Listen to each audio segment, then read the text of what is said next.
Donc à présent que nous avons vu ensemble comment faire de l'adressage IP avec le concept de classe, nous allons pouvoir parler à présent de ce que nous faisons réellement aujourd'hui. Donc on n'utilisera plus les classes, on va voir pourquoi avec le CIDR, et on va utiliser du VLSM, donc pour utiliser un masque de taille variable. On va voir comment on fait cela directement. Donc on va directement voir une introduction, pourquoi on fait du VLSM et du CIDR. On verra ensuite le VLSM, que je vais illustrer avec un exemple complet pas à pas. Puis nous parlerons du CIDR et donc du supernetting, ce qui permettra de remplacer le concept de classe. Et nous réutiliserons l'exemple utilisé dans le cadre de la présentation de VLSM pour présenter le supernetting. Donc, ça a déjà été dit de nombreuses fois, mais là je le recadre dans un autre contexte. Le concept de classe implique de très nombreuses adresses inutilisées. Donc si je prends par exemple l'exemple du MIT à qui a été attribuée une adresse de classe A, mais qui n'utilise pas l'ensemble des adresses offertes par une adresse de classe A, par exemple ici disons qu'elle utilise 1 million d'adresses, ça veut dire qu'il y a encore 15 millions d'adresses inutilisables, inutilisées, d'accord? Donc ici c'est un grand gaspillage. Donc pour éviter ce problème-là, l'abandon du concept de classe a été proposé en juin 92 via la RFC 1338. Elle a été ensuite adoptée définitivement en septembre 93 grâce au RFC 1518 et 1519. Donc aujourd'hui, on ne doit plus parler de concept de classe. C'est bien pour le recadrer dans un contexte historique, etc. Mais ce n'est plus ce qu'on fait. Aujourd'hui, on va utiliser donc du CIDR, le Classless Interdomain Routing, qui remplace le concept de classe par celui de supernetting. Donc on en parlera à la fin de cette vidéo. On parlera alors d'adresses classless, à opposer aux adresses classful dont on parlait auparavant. Donc déjà, qu'est-ce que c'est que le VLSM? Donc le VLSM, c'est pas spécifique aux adresses classless, mais c'est très peu supporté par les réseaux classful. Aujourd'hui, étant donné qu'on est en classless essentiellement, c'est extrêmement répandu. Tout le monde utilise du VLSM aujourd'hui. Donc c'est un système qui a été mentionné dès août 1985, donc la RFC 950, et donc vous aurez deviné que ça a pris beaucoup de temps pour être pleinement adopté, et qui permet donc de diviser un réseau en sous-réseaux de taille variable. On l'a vu via le subnetting classful auparavant, on faisait du subnetting avec différents réseaux de même taille, donc ils peuvent accueillir le même nombre d'hôtes. Ici, on fera notre subnetting en fonction du nombre d'hôtes qu'on veut mettre sur chaque sous-réseau, et non plus du nombre d'hôtes qu'on voudra mettre sur le sous-réseau de plus grande taille. Donc comme ça, on va totalement optimiser l'adressage. On va avoir un minimum de gaspillage d'adresses. Et tout cela va se faire en établissant des sous-réseaux de sous-réseaux, on va le voir petit à petit. Donc les bonnes pratiques à adopter. Tout d'abord, ça sera partir du plus grand sous-réseau pour aller jusqu'au plus petit sous-réseau, en nombre d'hôtes bien entendu. Et ensuite, on prendra toujours, ou presque, la valeur de masque offrant le nombre d'hôtes le plus proche de, et supérieur à, celui escompté. Donc on va l'illustrer par un exemple juste derrière. Une exception près, c'est pour ça que je disais toujours ou presque, donc c'est la prévision de la croissance des sous-réseaux. J'ai écrit ici modeste, car justement, le VLSM est tout de même fait pour éviter le gaspillage, donc il faut bien faire attention à la logique de notre subnetting. Par exemple, si on a un sous-réseau sur lequel on a une vingtaine de serveurs, ces serveurs sont établis, chacun répond à un certain nombre de services particuliers pour l'entreprise. Il est probable, possible, que ce réseau ait très peu besoin de croissance. D'accord ? Mais entendu, tout cela doit être spécifié dans la politique de votre entreprise, etc. C'est pour ça que tout cela se réfléchit beaucoup.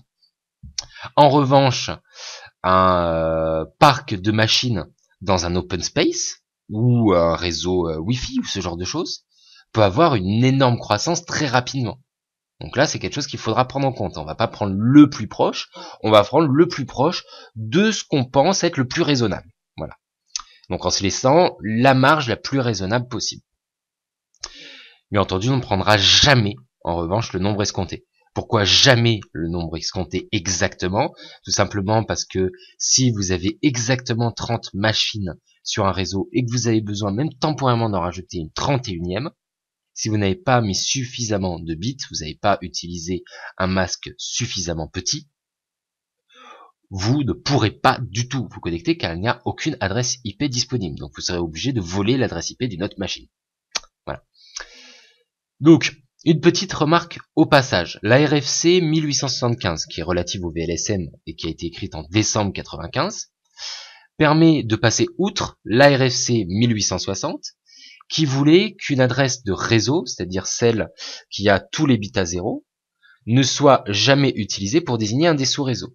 De même, pour l'adresse de sous-réseau avec tous ses bits à 1. Donc, on disait auparavant que le nombre de sous-réseaux disponibles était de 2 puissance n moins 1. Ça, ce n'est plus valable. Aujourd'hui, on va utiliser toutes les adresses de sous-réseau disponibles, donc 2 puissance n, ce qui comprendra donc tous les bits de notre sous-réseau à 0, donc ce qui désigne aussi le réseau supérieur, mais avec un masque différent. C'est pour ça que dans le CIDR, on associera toujours une adresse à un masque, toujours une adresse de réseau à un masque, parce que, par exemple, une 192.168.1.0 en /24 ne signifie pas la même chose que en /25, bien entendu, puisqu'on peut utiliser ce 0. Donc, un exemple concret pour illustrer tout cela. Donc prenons l'exemple dont on veut sous-diviser le réseau 192.168.56.0 en /25 au mieux.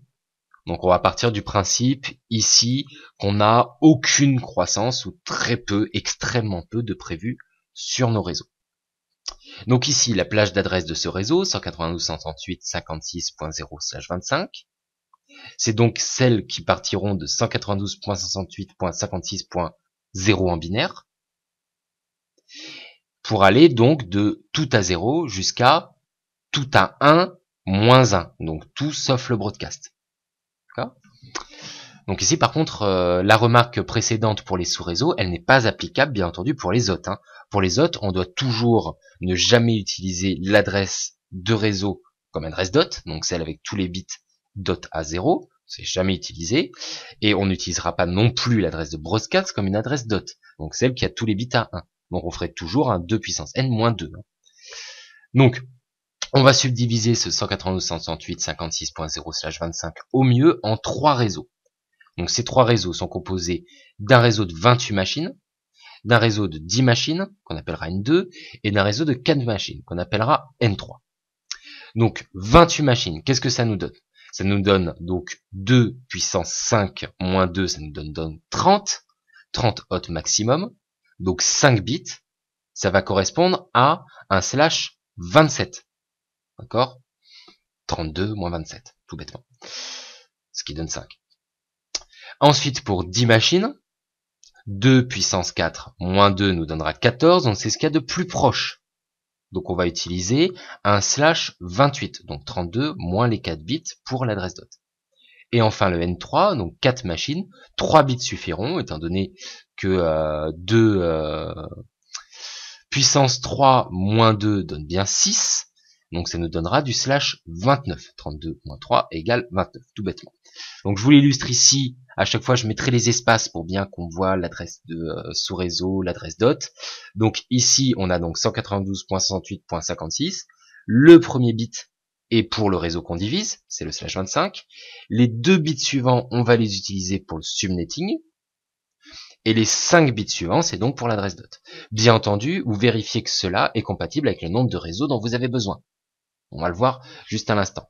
Donc, avec l'exemple qu'on prenait dans les cours précédents, si on fait un masque de taille fixe pour ces sous-réseaux, donc par exemple /27, étant donné qu'on est obligé d'utiliser le nombre dot du plus grand sous-réseau, on va donc avoir 3 si on conserve la spécification des RFC précédentes, éventuellement 4 si on utilise toutes les adresses de sous-réseau. donc sous réseau de 30 hôtes maximum. Ce qui nous fait donc 30 moins 4 plus 30 moins 10 plus 30 moins 28, 47 adresses de, entre guillemets, gâchées. Donc si ce sont 3 réseaux qui n'auront besoin d'aucune ou très peu de maximum, 4 pour le N2, machines en croissance, adresses pour prévoir la croissance de ces réseaux, là c'est un véritable gaspillage. Si c'était des réseaux qui sont prévus d'avoir une rapide croissance et qui au final auront éventuellement le même nombre de machines, là ça n'aurait pas été un gaspillage, d'accord? Donc c'est un choix à faire. Et de plus, en faisant cela, nous n'aurions un ou aucun sous-réseau disponible pour un usage futur. Donc aucun si on considère que le sous-réseau avec tous les bits de sous-réseau à 1 n'est pas utilisable, donc si on ne prend pas en compte les RFC modernes, et un seul, donc de 30 adresses disponibles, si on utilise ce dernier sous-réseau. Donc si on prend en compte les RFC modernes. Donc, pas à pas, comment on va faire pour faire notre subdivision en masques de taille variable? On prend donc le sous-réseau le plus grand, donc celui qui a le plus petit masque. D'accord ? Et on va donc prendre le premier sous-réseau de notre réseau. Donc en fait, on prend la même adresse, mais on change le masque. Donc ici, on avait 192.58.56.0/25. Là, ici, on va passer en 192.168.56.0/27. D'accord ? Donc ce qui nous donne donc les adresses de 0,00001, d'accord ? Donc c'est 1 en décimale, en /27, jusqu'à 192.168.56.00111 et 0 à la fin, donc ça nous donne 31. D'accord ? Toujours en /27. Donc là, on a bien notre réseau qui nous offre 30 machines maximum, on va en mettre 28 dessus. Ensuite, on prend le second sous-réseau de même masque que le premier. Donc le plus grand sous-réseau dont on avait besoin. Donc ici, ça sera le même, mais on change ici donc l'adresse de sous-réseau de notre réseau. Donc c'est ces deux bits là, et on met 1 au lieu de 0, 0. Le suivant c'est 1, 0 et le suivant c'est 1, 1. D'accord ? On va toujours du plus petit au plus grand. Donc ici, ça nous donne donc 192.168.56.32 en /27. Et lui, on va le diviser en deux sous-réseaux en /27, donc qui feront donc en /28, pardon, qui feront donc 14 hôtes chacun. Donc le premier, c'est la même adresse que notre sous-réseau, mais on change le masque. Donc c'est toujours 192.168.56.32, mais en /28 cette fois-ci. Donc ces adresses iront de 192.168.56.33 à 192.168.56.46. D'accord ? Je vous laisse vérifier le calcul binaire, hein, tout est bon. Ensuite, reste donc l'autre sous-réseau de ce sous-réseau, donc l'autre sous-réseau en /28.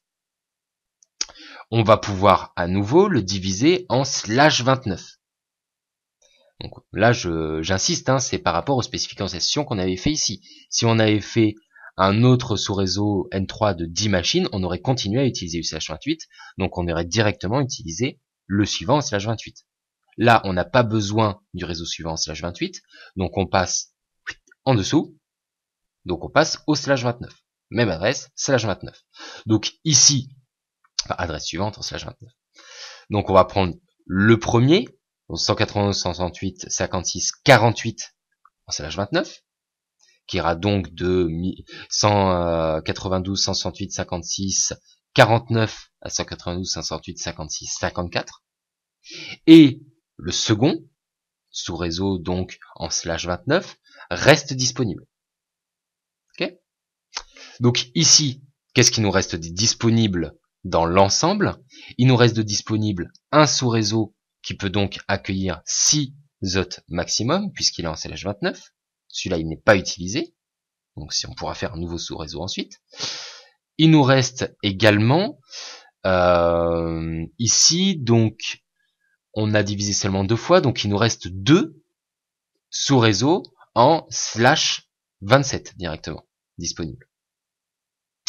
Donc il nous reste bien un grand nombre d'adresses disponibles, contrairement à l'autre où on n'avait qu'un sous-réseau de 30 machines disponibles à la fin.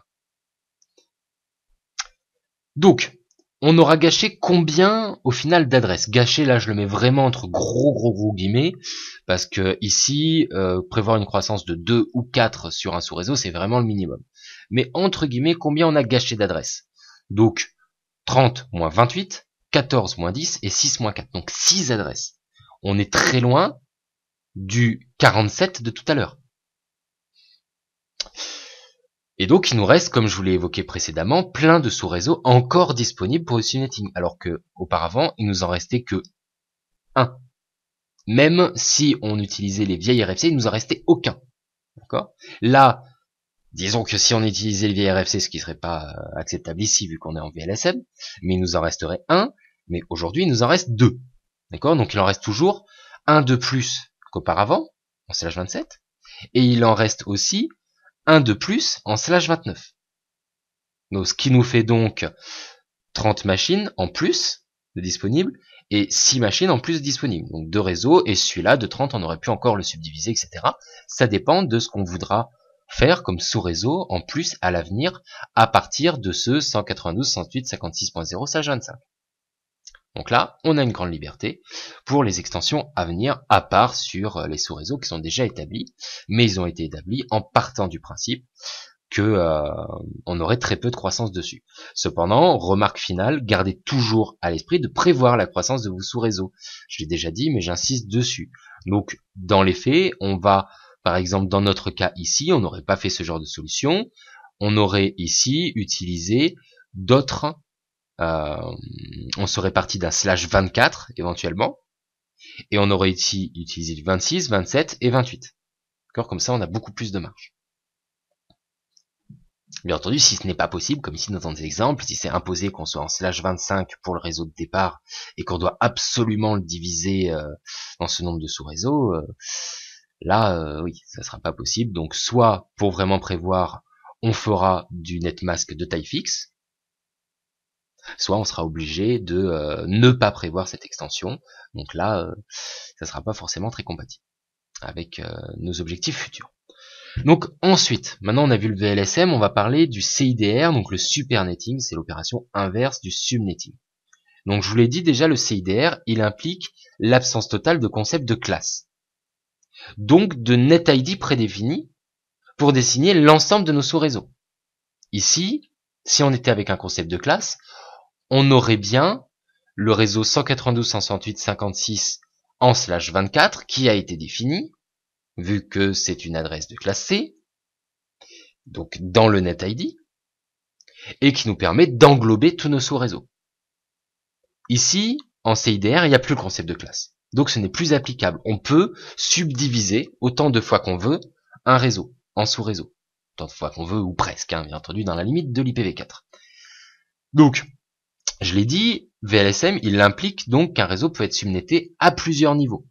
Donc il faut pouvoir dire, ce groupe de réseaux sont adressables, appartiennent au même réseau. Donc cette adresse IP avec ce masque. Ce groupe de réseaux avec un autre groupe de réseaux appartient encore à un réseau au-dessus. Donc avec un masque plus petit, etc., etc., etc. Donc comment on va faire cela? Comment on va faire ces regroupements? On va effectuer ce qu'on appelle du supernetting. Donc c'est l'opération inverse du subnetting que je vous les disais auparavant. Donc ça sert à agréger des sous-réseaux en un seul, alors que le subnetting permettait de diviser un réseau en plusieurs sous-réseaux. Donc, on reprend notre exemple précédent. On avait donc 3 sous-réseaux, 192.168.56.0 en /27, le 192.168.56.32 en /28, et le 192.168.56.48 en /29. Donc ici, je vous l'ai traduit en binaire directement, histoire que ce soit plus visible notre calcul. Donc, quel est le nombre d'adresses qui va permettre d'englober ces 3 sous-réseaux dans un seul et même réseau? Il nous faut donc un réseau qui va englober toutes ces adresses.